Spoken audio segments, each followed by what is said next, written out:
Are you buying your insurance policy online? Hopefully, you're not making this $3 mistake.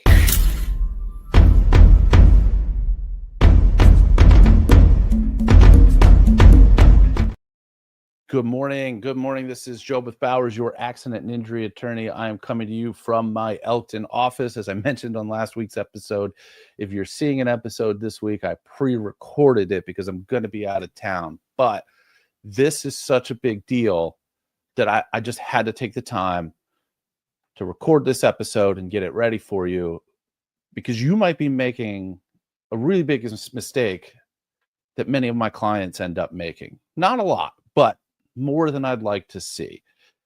And this all stems on something that we've talked about before. And this is personal injury protection coverage on your auto policy. This is a no-fault coverage. We've talked in other episodes about how using this coverage, they cannot drop you, they cannot take away discounts, they cannot raise your rates. This is money that at the end of the day pays medical bills, wages, or otherwise. It puts more money directly into your pocket through the process of an auto claim. In fact, our office is able to leverage this coverage in ways that put far more than the amount of coverage in clients' pockets more often than not.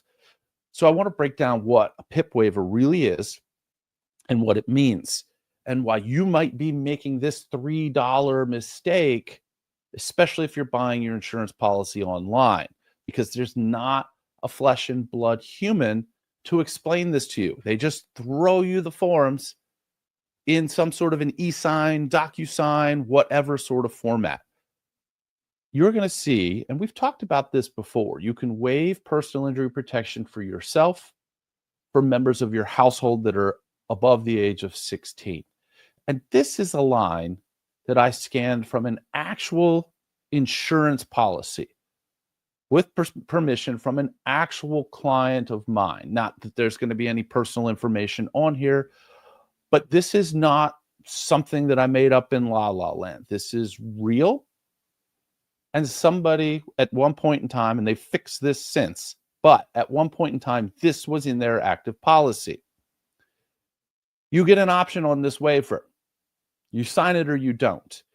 Actual policy language for my client: if you do not sign the waiver, you will automatically receive the full PIP protection described above.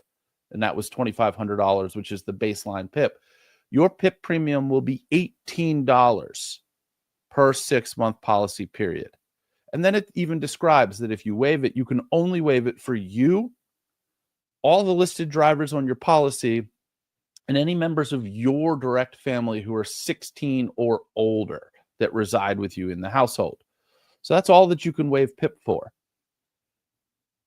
It's an 18 in this particular instance, and of course everybody's policy and every company is a little bit different, but $18 for this person to have the coverage. That is $2,500 per person anytime there's an accident in that vehicle, regardless of fault.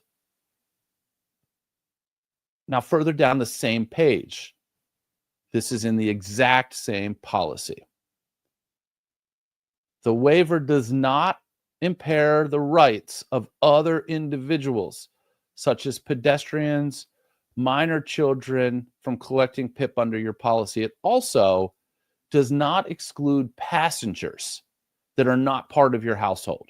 So if you've got a coworker and you're going out to lunch, or just a friend and you guys are carpooling, or whatever the case may be, that personal injury protection coverage is only waived for the named insured, all listed drivers on the policy, and members of your family who are 16 years of age or older and reside with you in the household. So if I'm a passenger in your vehicle for whatever reason, I'm going to get PIP coverage. And because of that, if you decide to sign the waiver, your premium will be 83%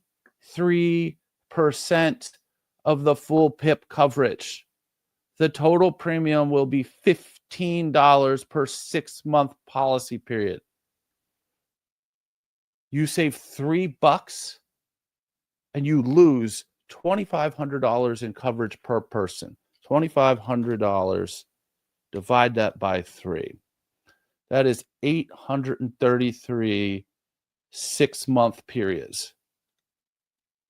That is 416 years. Do you think that you or members of your household are going to go 516 years or whatever that number I just said without getting in an accident where somebody gets even a little bit hurt? Trip to the ER these days in an ambulance, that whole amount of money, if you're not seriously injured, that's $2,500 right there. So this money is going to get used even if you get in the most minor of accidents. Be careful. Take a look at your insurance company and the policy and make sure you're not paying to not have coverage, because that's what's happening here. If you decide to sign the waiver, your PIP premium will be 83% of the full PIP coverage. This is ridiculous. Don't fall for this $3 mistake, or let's extrapolate it to a year. This $6 mistake is terrible. As always, call my office, shoot me an email. You want me to take a look at your insurance policy? I will do so absolutely free. You don't have to be a client. You don't have to be a former client. You don't even have to tell me that you've watched this podcast. You can send me an email or give me a call and say, hey, I need advice on my auto insurance policy here in Maryland. And I will tell you what I see that you might want to address. And then from there, you go to your agent or a new agent or whatever you want to do. I'm not going to sell you insurance because I'm not licensed to do so. So there's no commission or sales pitch coming from me. I just want to protect you. So please don't make that $3 mistake, and tune in next week. We'll have another exciting topic. If you have something that you want me to discuss, send that via email. Make sure you mention that you want it on the podcast, and we'll address it. Till next week, be safe, be well out there.